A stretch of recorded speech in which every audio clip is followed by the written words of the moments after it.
Hey everybody, this is Rydo and we're back with another recording of Hearthstone. Today is Wednesday, June 27th.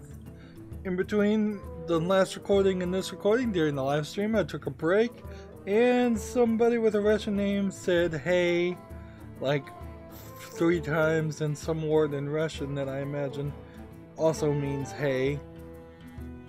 So yeah, that was a while ago. And they didn't say anything else important, so we'll ignore that. Interesting that perhaps the most successful way I could create content on YouTube is to just leave the videos muted and not do anything, because certainly comments are rare and few and far between. That doesn't have anything to do with video games or Hearthstone though, so let's go back to this Tavern Brawl, which is a pain in the butt. I think. Like, I don't think you get anywhere you can say anything else then it's exactly that.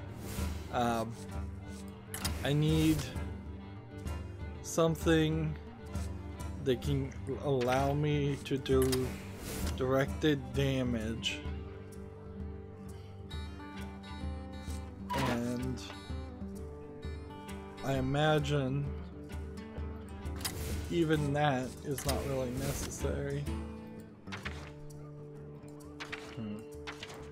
Yeah, and it's letting you have 6 cards, special cards, and then you're just playing a chess game.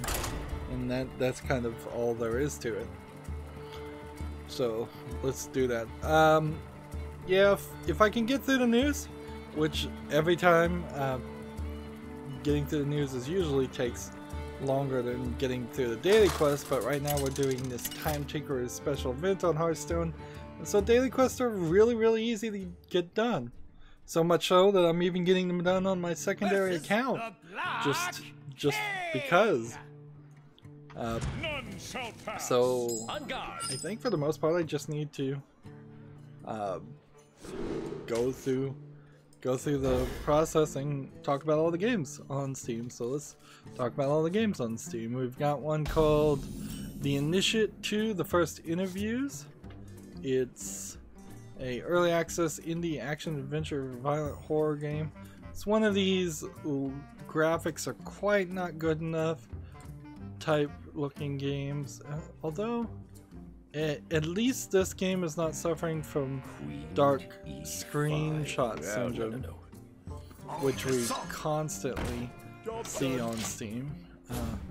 So if you had told me this was a AAA game made in the 90s or early 2000s, I'd be kind of willing to believe it instead of coming out in 2018. It's from a developer called Deceptive Games. And they've made a decent collection of games, but almost every single one, except for a game called Silent Descent and The Initiate 1, have been reviewed pretty poorly. They're getting mixed reviews, and that is slightly concerning. And looking at the 2 prices, the Initiate 2 is 25% off for $13.49. The Initiate 1 is 70% off right now for $4.49. I think both of these games are probably too expensive. That being said, I do have this game wishlisted, so I kind of need to go look at the Initiate 1 and think, what is the deal with this game that made it seem like it was potentially worth it. Knight to F6. And best I can tell, what makes it seem like it's worth it is the fact that it's just a good looking game in a world of so many bad looking games. So I'll continue down this path, I suppose, and wishlist the Initiate 2, but I can't really recommend it. It's early access, 36 achievements.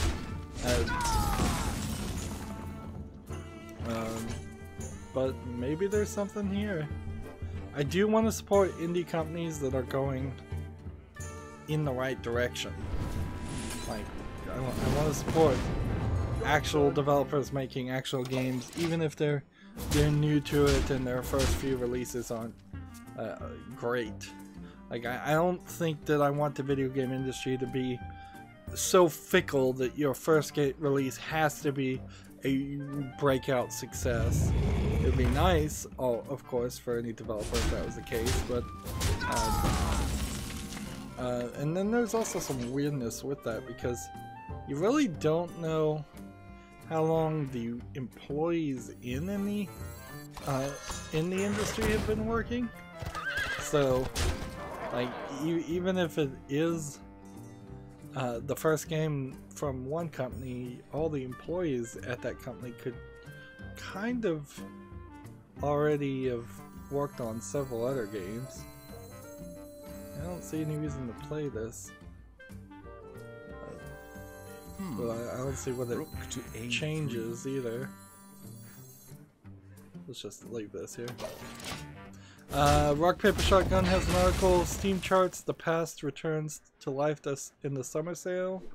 I wanted to read this to see what this is about. I guess this is the top 10 things that were available for the European, or that were sold during the Steam sale for the European market, because things are in pounds. That's what I'm assuming is European market.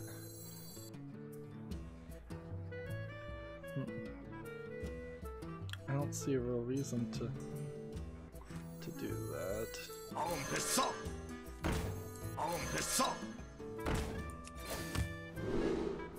see.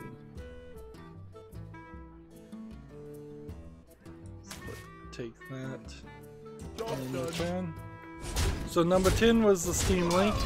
Number 9 is Witcher 3 Wild Hunt Game of the Year Edition. I'd like that on my account, although that is certainly a hard ask to have fans give me a game that I've already covered. Although I could transfer over my save file and do the DLC, because I only played the main story.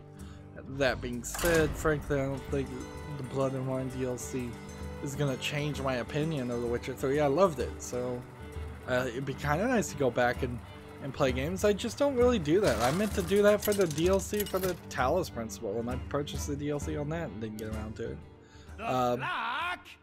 Jurassic World Evolution certainly seems to have benefited from timing there. I don't think Jurassic World Evolution is really a good game. Fallout 4 Game of the Year Edition is decent timing for being a cheap game that has name recognition, while also still kind of having problems. 6's Ark Survival Evolved, that one, again, it still apparently has good name recognition when it really shouldn't.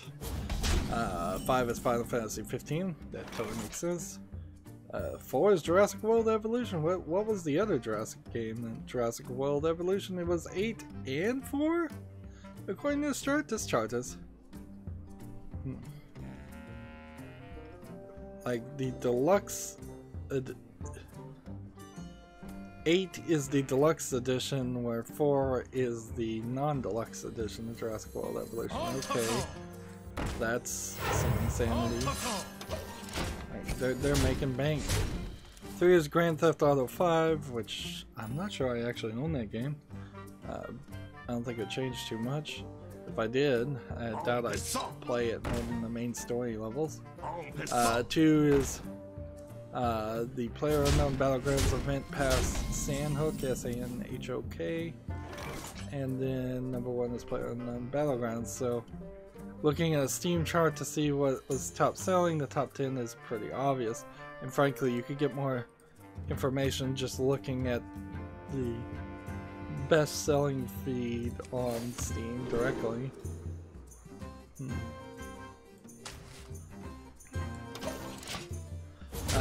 Let's see.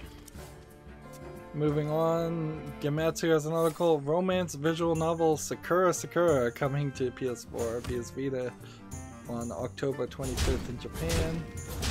Is this from the developer of all the other Sakura games on PC?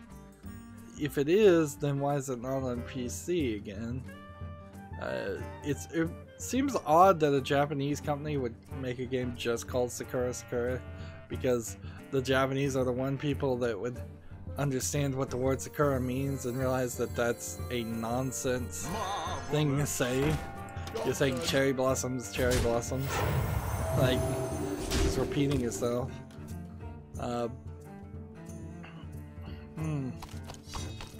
There's one screenshot here as far as what this romance visual novel looks like.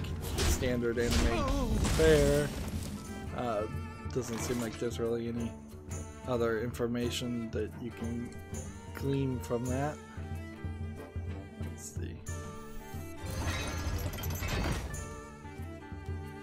And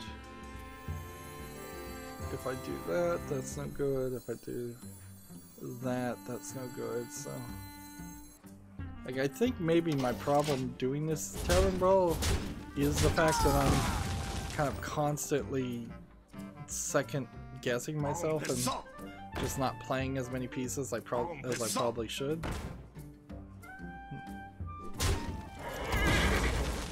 Gematsu has another article. Love Plus Every launches in August in Japan. Love Plus Every being a new game, and I assume the Love Plus series. It's an iOS game for the App Store and Android, Google Play Store in Japan. So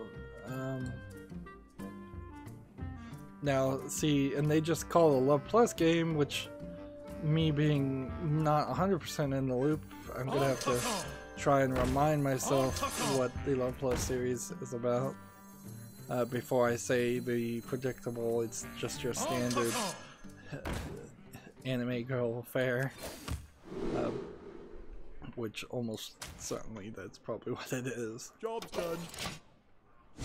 And of course these Japanese trailers pretty often have very little actual visuals from the game and very little information.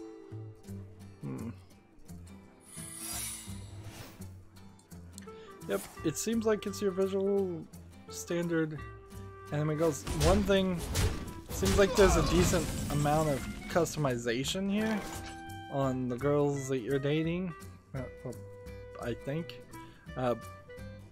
So a lot of the girls don't have insane combinations of hair colors and hairstyles built into them and into their appearance, which is certainly different. Not what you typically see.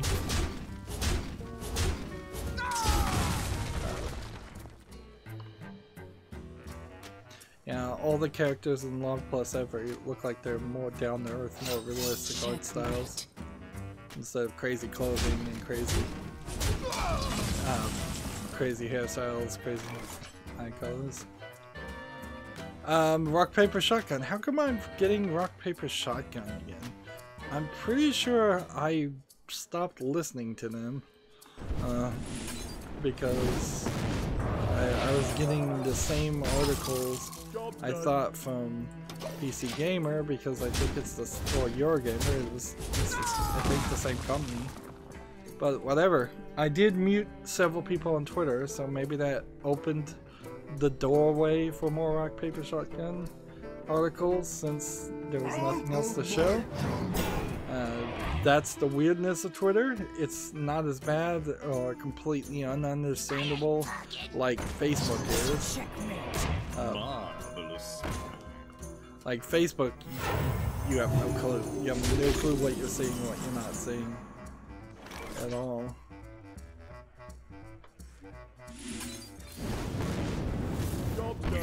Okay. In the shadows. Guess I can't do anything else. So if I can just survive till the 10th turn, I'll probably win.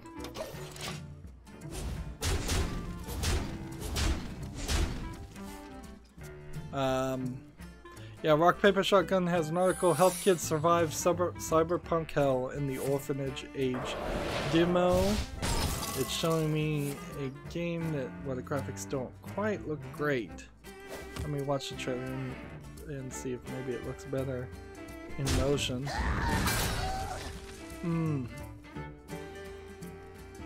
So I think you're probably just making something cyberpunk for no reason, not a logical storyline reason. If your main story, and it seems like the main story would be you're helping kids survive in some kind of post-war world, and I don't think too much really changes if the post-World War world was inhabited with robots or not. From what I'm seeing on the trailer, it looks kind of like just a management game for the most part. It doesn't feel like you're gonna have any massive action component to it. Marvelous.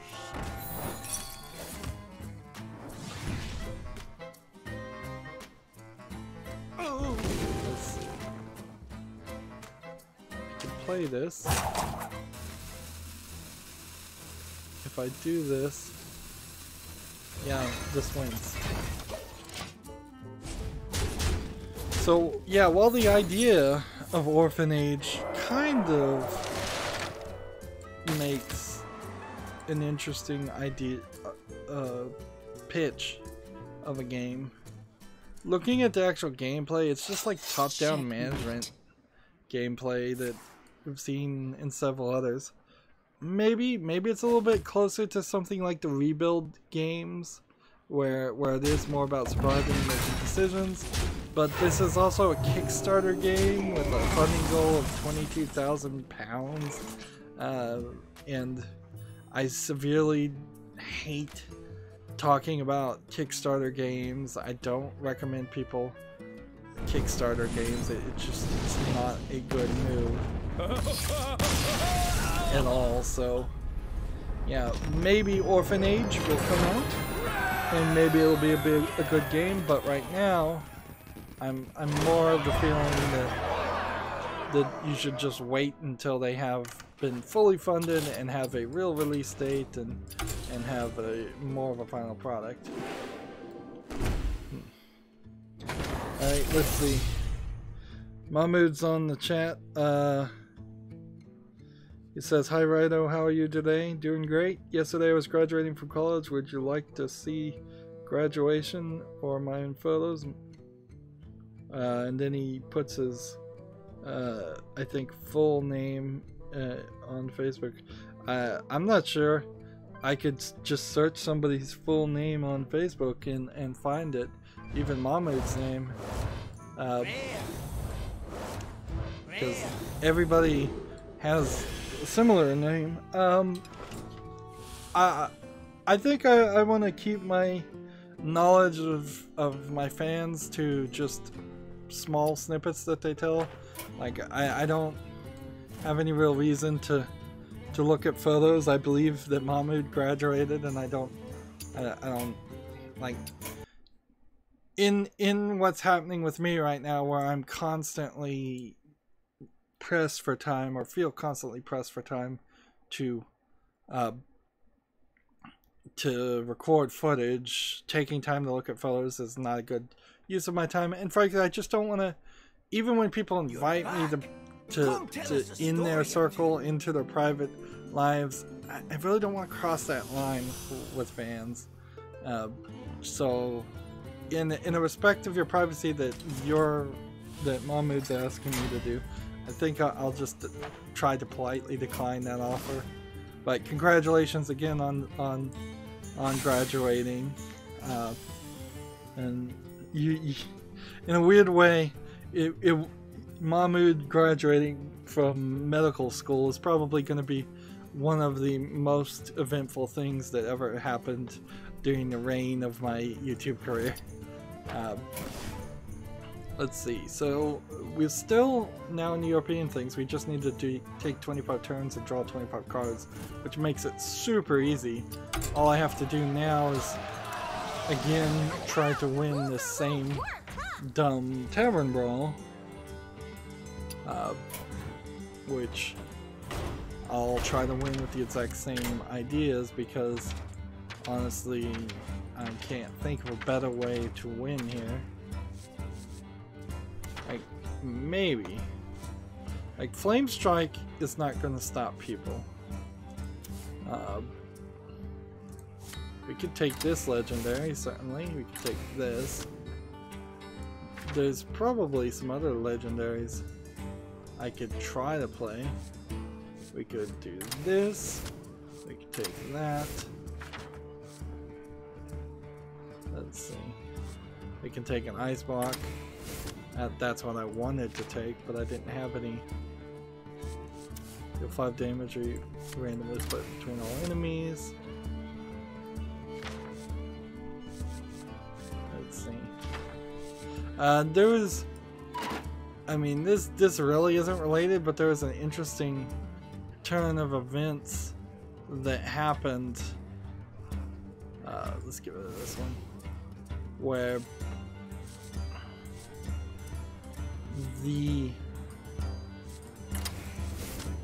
a person on YouTube that I follow was talking about Kickstarter, and he put the information up on the screen and showed the photo of the person who made the Kickstarter.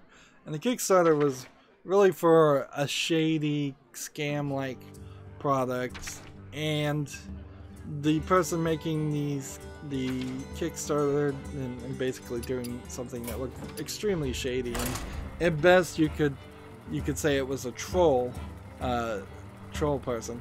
But the YouTuber who covered this and was just like laughing at it and all this, he got a notice from YouTube saying, we've been notified that you're violating the privacy of somebody.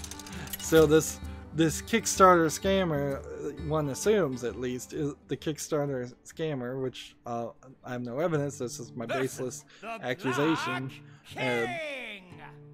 took down our Kickstarter and then did a privacy complaint against his video talking about the Kickstarter in kind of this effort to scrub the internet of any evidence of this ever existing. Probably because since the name and like email and all that was the real person's name and email, not just a fake identity, I imagine that there is a slight fear of people looking up your name 10 years from now and saying, oh, why did you run this weird Kickstarter scam? We're not going to hire you. We're not going to do business with you.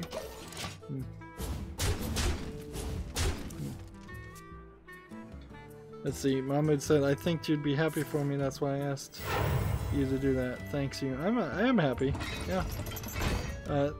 But I don't need to see photos. I'm happy without photos.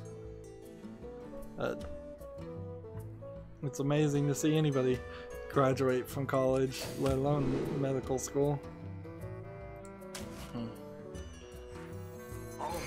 Like, I imagine if Mahmoud is still in Russia, which is where he was last time I heard, where he was, he's probably celebrating the World Cup soccer thing. Isn't that going on right now? Maybe that was a few weeks ago. Yeah, because that was being hosted in Russia, I think. Yeah, I don't know. I don't follow soccer enough to even continue that conversation or line of thought, but yeah. Job's done. Moving on with video game news, Gematsu has an article. Cat's Quest 2, The Lupus Empire, launches early in 2019 for the PS4, Xbox One, Switch, PC, and smartphones. So they're really covering their bases here. Cat's Quest 1 was pretty popular, and it doesn't even seem like it is a game that has been a year old, and yet it's found, I think, enough popularity. Arguably, I think you could say it's probably also been overhyped by the mainstream video game media a little bit, but I still like the idea of combining cats with an RPG quest system, and the way Cat's Quest 1 played on smartphones was different than the way it played on PC, and I think it was slightly different the way it was played on consoles too. So they're striking while the iron is hot, certainly, to continue to make Cat's Quest games, which is something you don't really see these days. It used to be the way you did business. If you had a successful game series, if you made Mortal Kombat, you got Mortal Kombat out 2 out as quick as possible. That was just the way things were supposed to happen. But now, with the exception of Ubisoft products, which are annualized, a lot of people can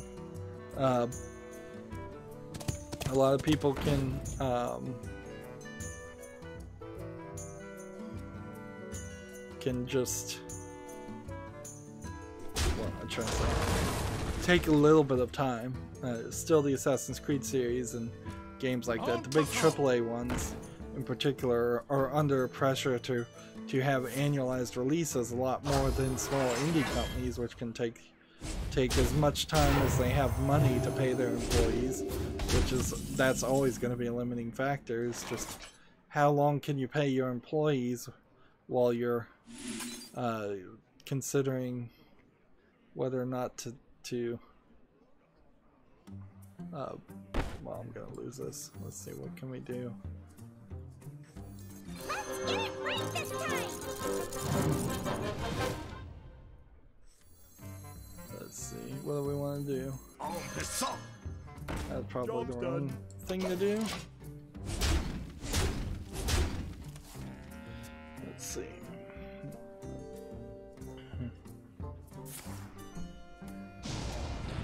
One man said I watched Egypt and Russia match. It was $200 for a ticket.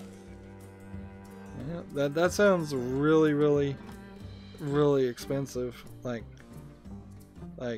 for a football match, but I imagine for a World Cup match, it probably is a decent price for the World Cup, because the World Cup is a lot popular. I know the equivalent in the United States would be a Super Bowl ticket, and those start probably closer to $500 than $200.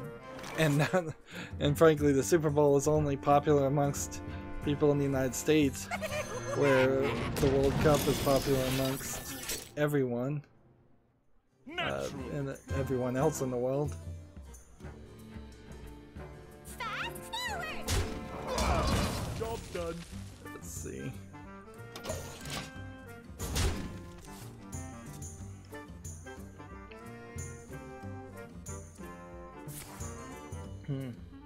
The only thing I would probably ever want to do with soccer, though, because I'm just not a fan of sports in general, is I'd probably maybe keep an eye on who won the World Cup.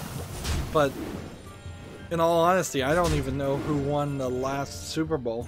I don't even know who was playing. Maybe the Baltimore Ravens were playing at the last Super Bowl? I didn't watch it. I didn't care. Man, what a great card he just played to give them all poisonous. Let's see. Charge. And this. And maybe this. We'll just take that. And so what am I gonna kill? This one, I guess?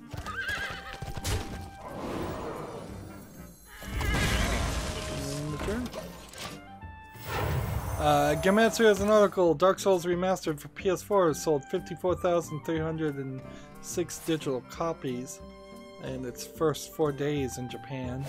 So yeah, Dark Souls Remastered is still a big seller in Japan. In comparison, the next highest thing was the Dead by Daylight Special Edition, for the PS4 for $28,099.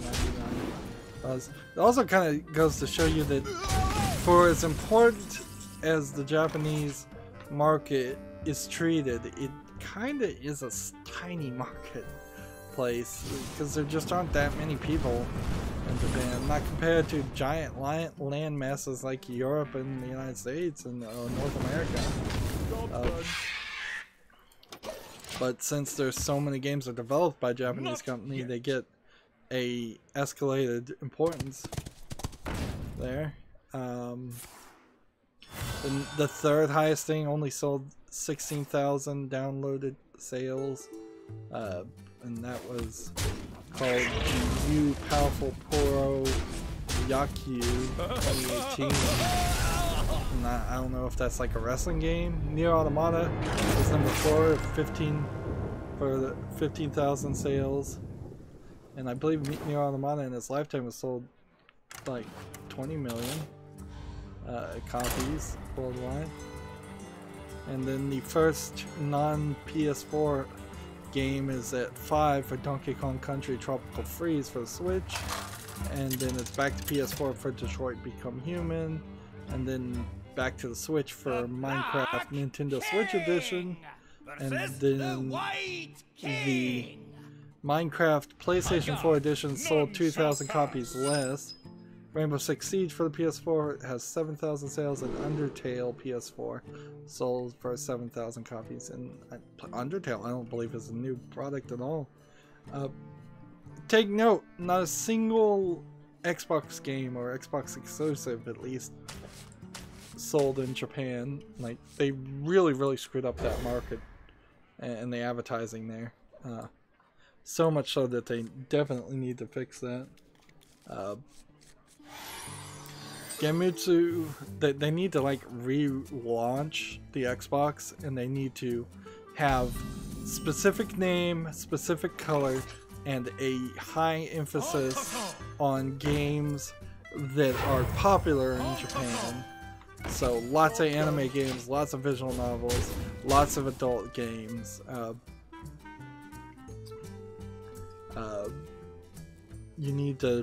They really needed to have a partnership with some Japanese company to see if that succeeded in any way.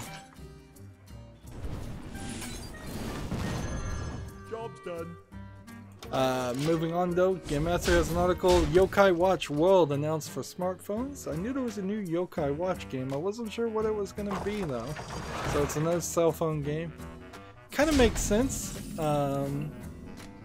It looks like it might be a bit of a rip-off of Pokemon Go. It's a location-based yokai discovery game. So yeah, it is basically Pokemon Go. Which I don't think that inherently means it's awful. It just tells you that there's some popularity in that new type of ways to play. Although frankly, I don't know how many Pokemon Go-esque games you can have installed on your phone and really want to play. One, maybe two. Let's see. TechRaptor has an article. Solid Snake and Xavier Woods joined the battle in Super Bomberman R. The last Super Bomberman game was made for the Switch, and it was pretty awful. It just didn't play right, which is particularly amazing considering it wasn't a particularly complicated game. Also, wasn't the last Bomberman game not even the Bomberman people? No, they also at the same time, or a few weeks earlier, before they put out the Switch Bomberman game, they had put out a arcade only in Japan game that they were calling Bomberman, that had a bunch of anime girls and their clothes blew up and tore off for no reason. So it was just like this real betrayal of the branding, of the kid-friendly branding and characters that you would expect from Bomberman. And So the argument can be that Capcom doesn't care, and it seems like they really don't care. This is Capcom, or is this Konami? I think this is Konami, actually. Yeah, that would make sense a lot more. And so Konami certainly doesn't care about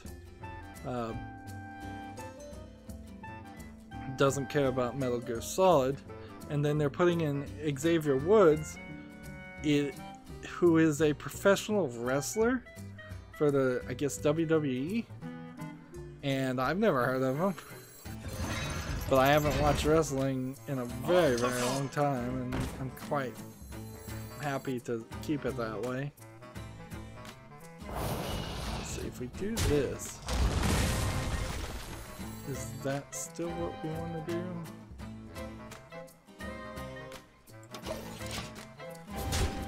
Yeah, I may have actually seen this wrestler. So yeah, it seems like Super Bomberman R is more betrayal of the game. Let's just kind of hope that it runs better. We've got a game on Steam called Egony, E-G-O-N-Y. Egony is a board game in real time with turn-based battle and unit rental between players. According to the description, it's tagged as early access strategy Indian violent. And looking at it, it just kind of looks like a sort of top-down, at least in part of the gameplay. It's top-down, but then it changes to a completely different perspective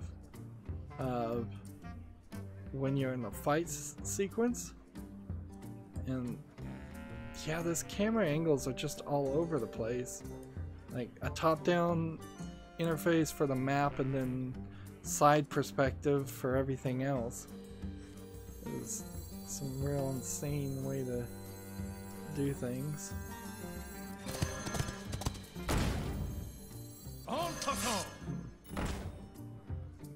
Let's see.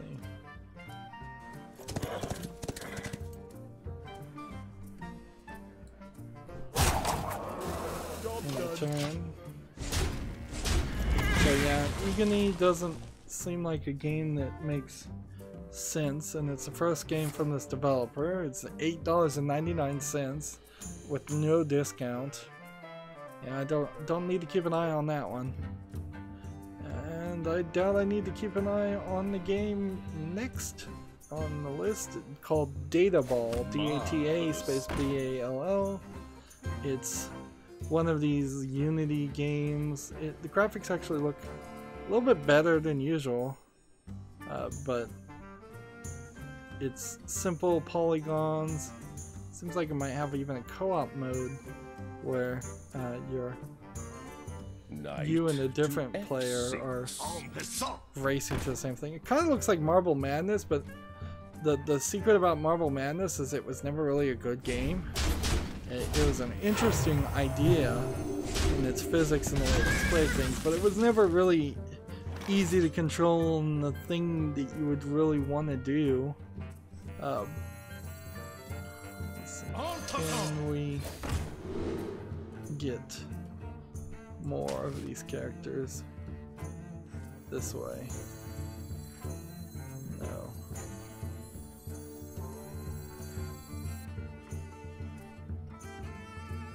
So I guess we'll just have to do this. I guess that's the best I can do. Data Ball said it's early access, 33% off for $10.04, which is like, seems like a lot of people putting out games that aren't that great right during the summer sale at higher prices than even usual. This developer hasn't developed anything else, and it's a generic name as you could ever get. Well, maybe not the most generic game. Next game we have is called Vertigo FPS, a first-person shooter game, and it, I think, is just an asset flip where it's trying to, I think, maybe throw in a concept in which you could potentially walk sideways on walls, but I'm not even sure that's the case. Like, I thought I maybe saw something like that, which would be slightly interesting. But even if it was, the graphics look so bad, and this is so obviously an asset flip. It's 20% off for $11.99. Asset flips in general are getting better and better, but every now and then you'll get one that still looks like it's a 1990s game. TechRaptor has an article sailing towards Osiris review, bumping elbows to honor the pharaoh. Rook to So, A3. I don't know what this game is sailing towards Osiris. So I've missed a game somewhere, or it's not on Steam. And let's see. I'm seeing a picture of a board game. I don't know if it's animated or not. It looks like it probably is. Yeah, I've seen some board games like this where you're given certain amounts of points or scores by completing certain tasks. Seems like that might be what this is all about. Let's see.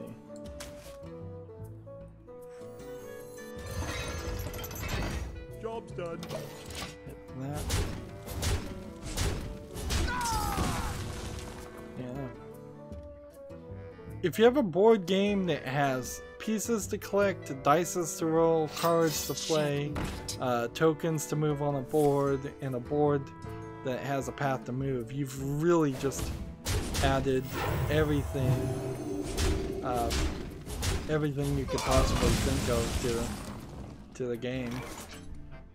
See, and if I could just get slightly more damage to the face. Let's see. If I go this, and then do this. Marvelous.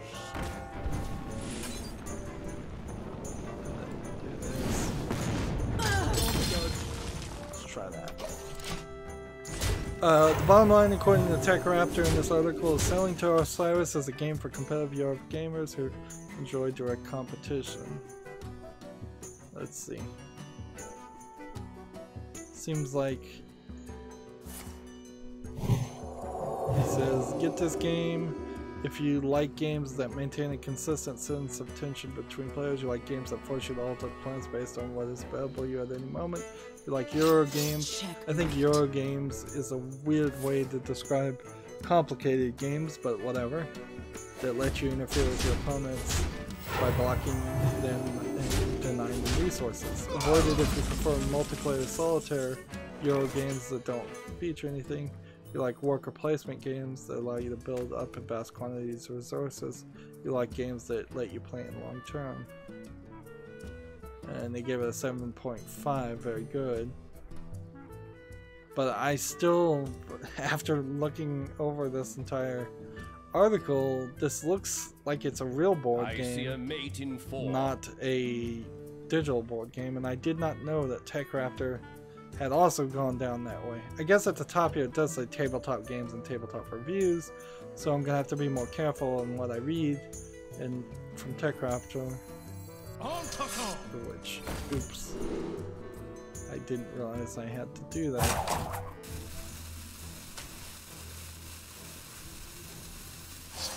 Checkmate. Job done.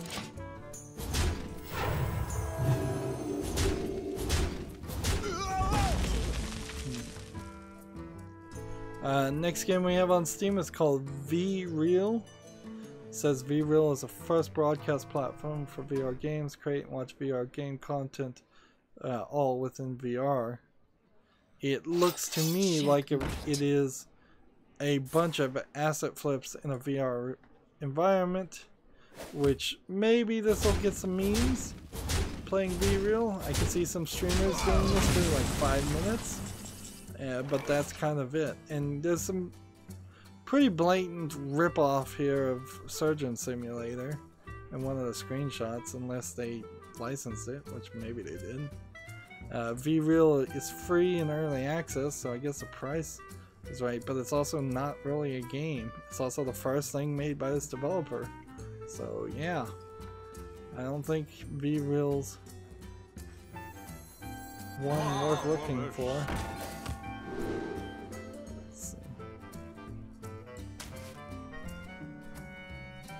Let's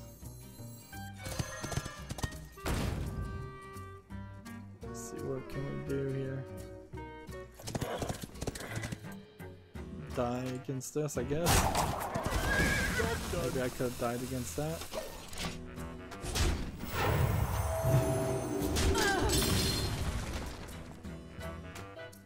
Let's see.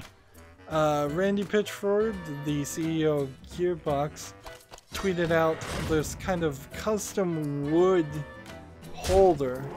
It's like a cutting table.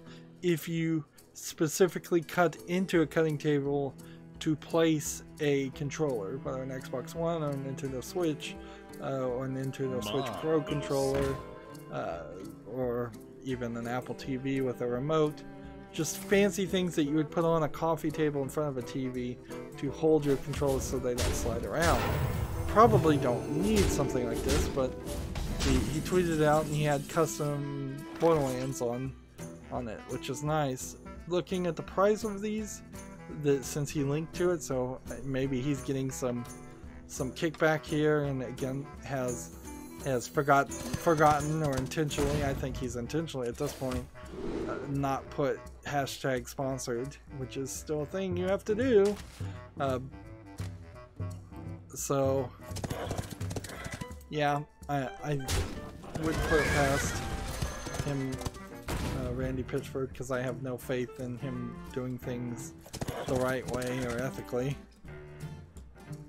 So I wouldn't put it past him to begin a kickback. But I figured I'd mention it because it did kind of look pretty. I could certainly see maybe trying to build something like that yourself.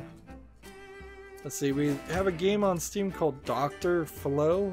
Just the word doctor, then F-L-O-W. It says Dr. Flow is a puzzle game of deduction and decision making. You assume the role of the doctor who decides which tests are performed on patients and in what order. Keep in mind cost, efficiency, patient satisfaction, and quality of healthcare. Choose wisely. This seems like it's really just a puzzle game, but the story is doing at least something slightly interesting to change things there. So what's happening here that's making this too difficult for me? I don't think that worked. I don't think that's gonna work. So I'll take one of those. I'll take one of those. And we'll see if that works better. This is kind of an infuriating tavern brawl, just in the fact that it's so bad compared to everything else that's been really good with this Time Tinkerer expansion. Yeah, I don't know, maybe not on Dr. Flow. I don't like the name, first of all. Like, I think Flow is an odd surname, and I just don't think you would want to use that. One assumes that you're playing as a character named Dr. Flow. I guess I could be misinterpreting that, and actually it is just the direct interpretation of Dr. Flow, where doctors go, according to assignment and such, which maybe that's it. But this game is $5.99, and it's not on discount. It's from a developer who made one other game that's called Diamond Dan, which was rated positively, and it's 99 cents. I think that has to stand for something now.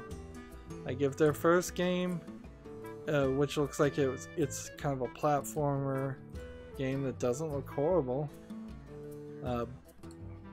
if their first game is rated highly, I think I should give this puzzle game a little bit more of a chance than I normally would. So I'm gonna wishlist it and keep an eye on it. Probably ultimately decide against it, but keep an eye on it.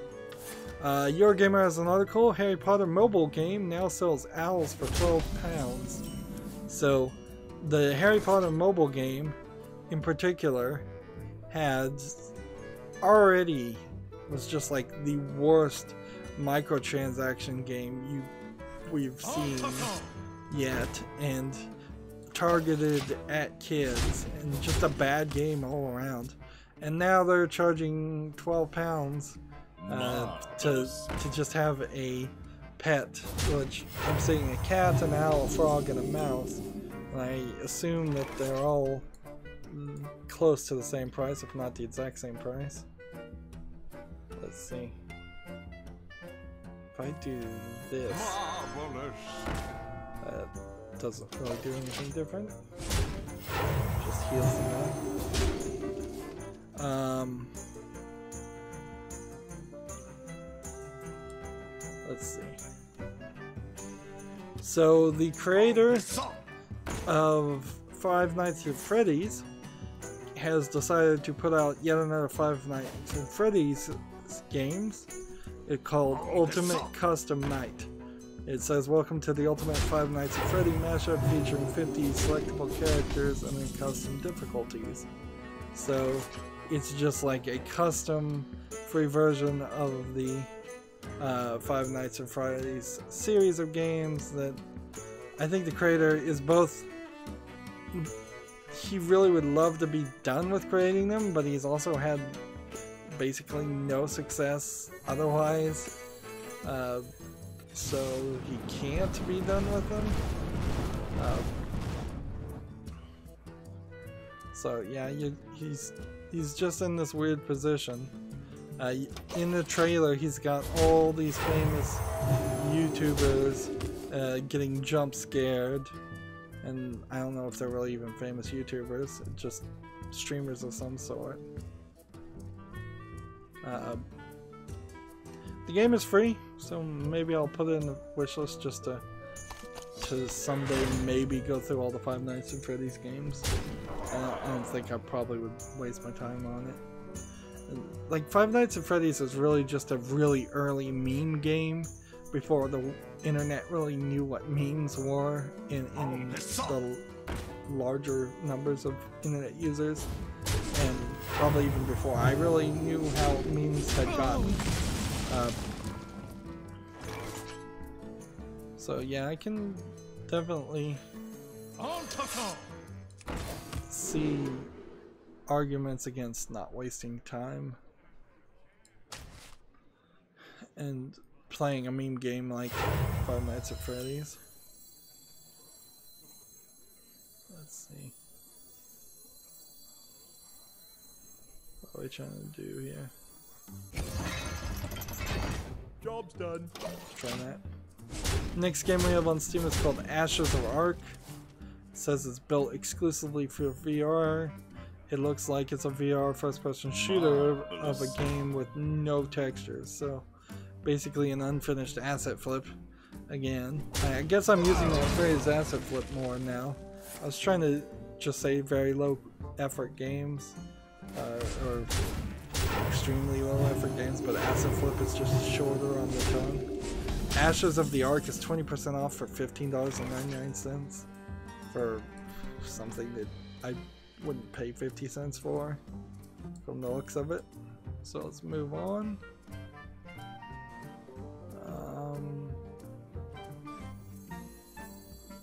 This and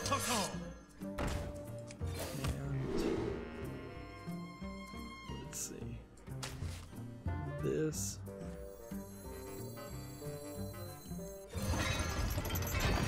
Job's done. And then in the turn.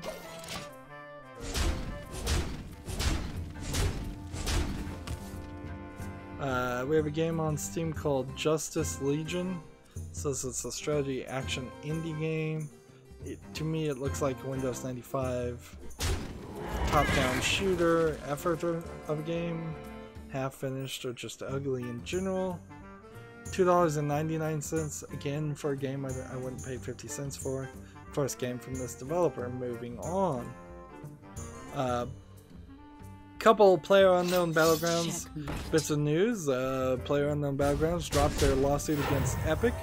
Epic seems to have enough of a legal team to get away with the slightly shady stuff it seems like they actually do. So that does not particularly inspire great confidence for the, in this case, Korean copyright laws. But then there is a bigger issue that Tencent also owns in part both PlayerUnknown's Battlegrounds company and Epic. So yeah, that's one thing. And then Rock Paper Shotgun has an article, PlayerUnknown Battlegrounds makes event passes less Steam. Let's see. Knight to F6.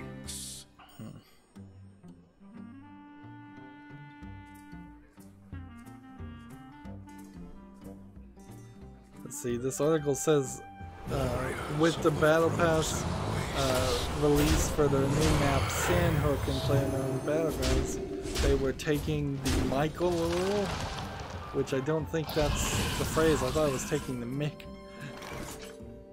It's not something that's particularly used in the United States as a phrase. Job's done. Anyways.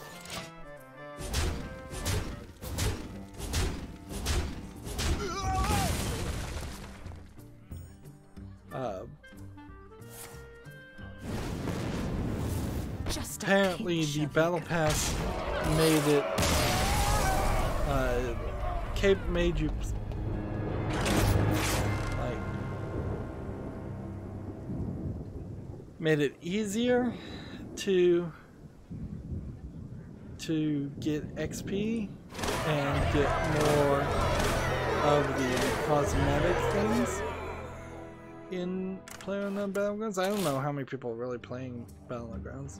But one thing about this article that catches my eye, anything more than else, is it seems like you're getting swimwear for this new event, and so the screenshot they have is like a couple people in swimwear shooting guns, and it just does not make a lot of sense at all.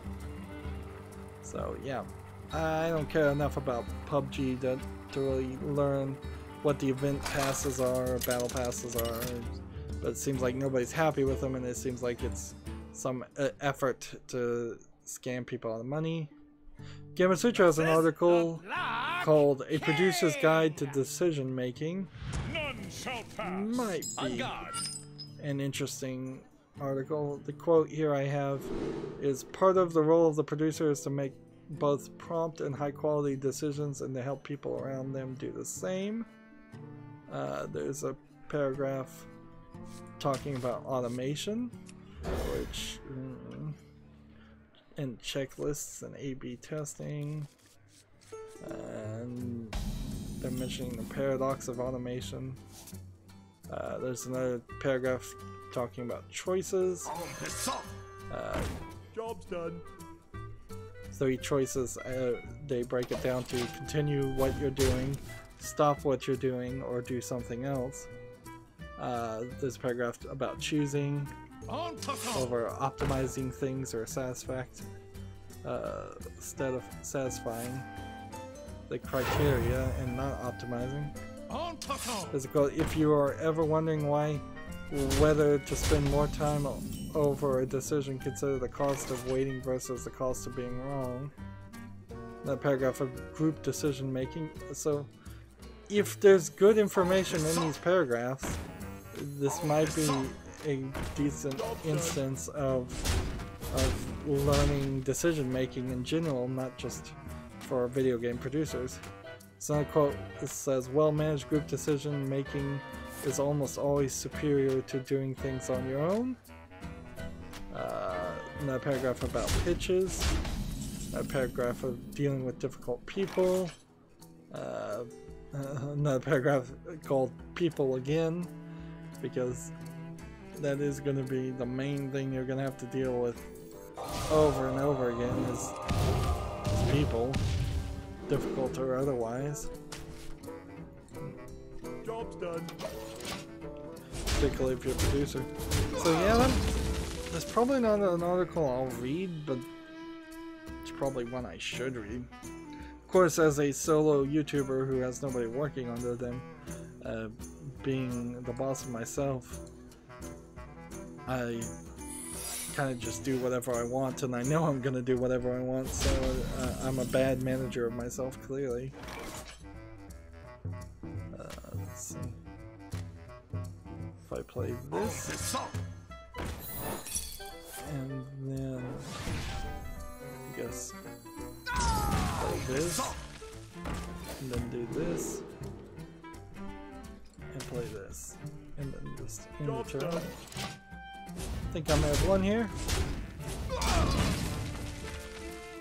Gamer Citra has an article. Blizzard adds a positivity-driven endorsement system to Overwatch. Blizzard has introduced a new report-like option in Overwatch, but instead of being used to call out unscrupulous behavior, the new endorsement system focuses on rewarding players for positive interactions instead, which is a pretty easily gamed system, definitely.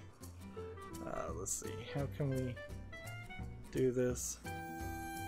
We can do that. To F6. We can do that. And we can take this. Then return.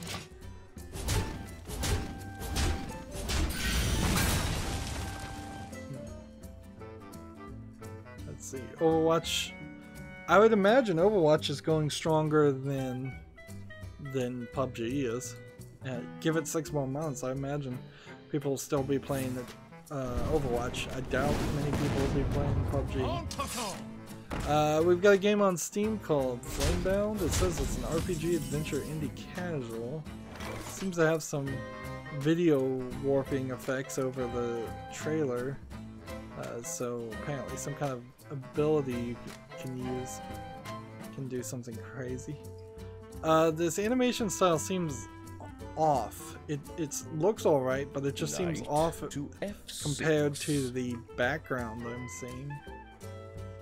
And I don't know why it would get like that. Let's play that. Job's done.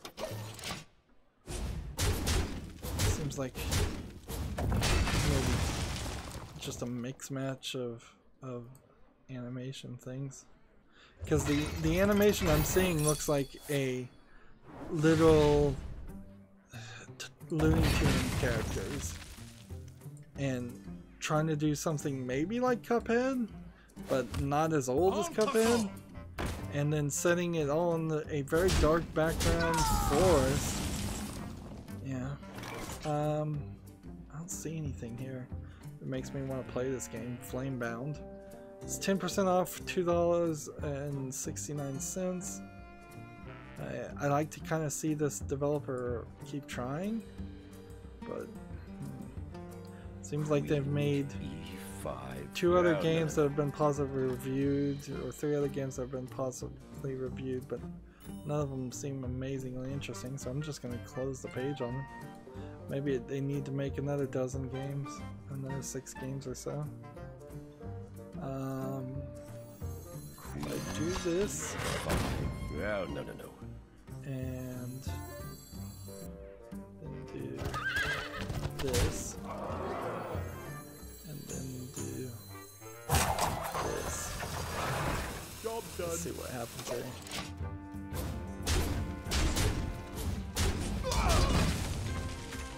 Let's see. Your Gamer has an article. Tunic hides instruction manual pages for the game you're playing in the game you're playing. Inception. So this game, Tunic.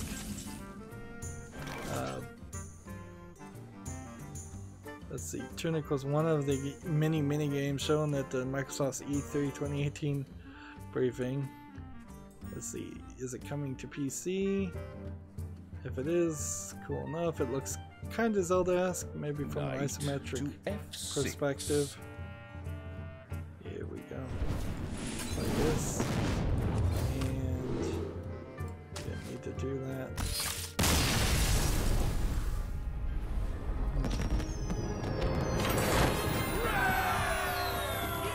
Let's see.